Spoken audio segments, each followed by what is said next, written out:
खुलुमबाय नोंथांमोन गासैखौबो आंनि बे पवदव इउट्यूब चेनेलाव आंनि गोसो गोरबोनिफ्राय बरायहरनायखौ जासिहरनाय थाबाय। दिनैनि भिडिअ'आनो जाहैबाय आंनि फार्स्ट ब्लग। आं दिनै माने मन्दिराव थांगोन ओमफ्राय दिनै फुजा हैगोन। दिनै मागि पुर्णिमाबो नालाय, ओमफ्राय आंनि बार्थडेबो 5 फेब्रुवारि आंनि बार्थडेबो दङ दिनै। ओमफ्राय बिदिनो नायलांबाय थादो नोंथांमोनहा आं दिनै मा खालामो मा मायो। लोगोफोर आंनि चेनेलखौ अननानै प्लिज साबस्क्राइब खालामना होबानो जाबाय आरो हानायमानि आंनि चेनेलखौ शेयार खालामदो आरो मोजां मोनोबा लाइक खालामदो आरो खाथियाव थानाय बेल आइकनखौबो थुनानै होबानो जाबाय लोगोफोर। मानो होनबा गोदान गोदान भिडिअ लाबोबा नोंथांमोननिसिम आंनि भिडिअखौ नोंथांमोनहा नुनो मोनो। ओमफ्राय मा बुंनांगौ बारा बुंनोबो रोंलायलाङा। ओमफ्राय थ'दो बिदिब्ला आंनि भिडिअखौ नायनो इन्टारेस्टेडब्ला जोबजासे आंनि भिडिअखौ नायलांबाय थाबानो जाबाय लोगोफोर। थ'दो बिदिब्ला लोगोफोर मन्दिराव सफैबाय दायो जोङो। ओमफ्रायो लामायाव आङो भिडिअ खालामबोनो हायासै, बेनि थाखाय सरि बिनाय जाबाय। ओमफ्राय जोंना फिसालाया थफ्ला थफ्लि लादों, थालिर लादों, मोनायाव थालिर दङ बिराद चिरौथा बिदि मना माबा लानो होनबाथाय। ओमफ्राय जोङो दायो मन्दिराव सफैबाय। जोङो दायो आथिं सुना लानोसै दैयाव दैखराव। मानसिफ्रा नुनाय नंला भिडिअ फैबाबो,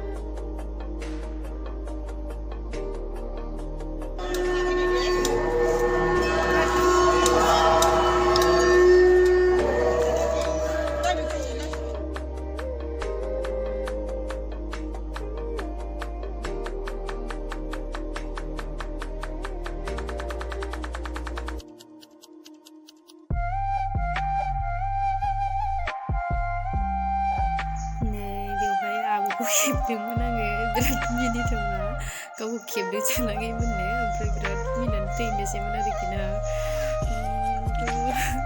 बिदि नायलांबाय थादो। नै जों दा जयग' होनोसै।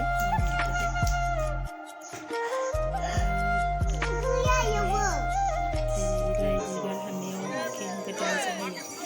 दा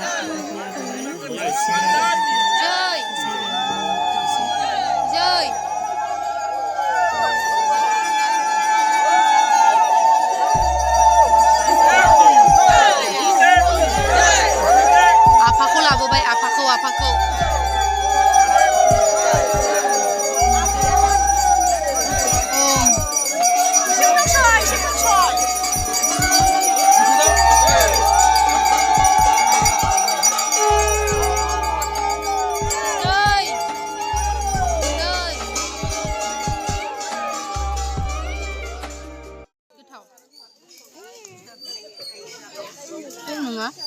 दा फोसाबजानायदि जायोना फोसाबजानायाव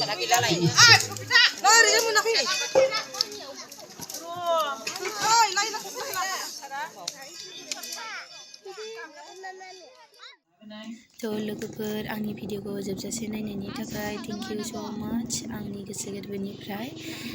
लोगोफोर आंनि चेनेलखौ अननानै प्लिज साबस्क्राइब खालामना होदो आरो मोजां मोनोबा लाइक खालामदो आरो हानायमानि आंनि चेनेलखौ प्लिज शेयार खालामनानै होलायदो आरो खाथियाव थानाय बेल आइकनखौबो थुना होदो। थेंक इउ स' माच, लाभ इउ अल।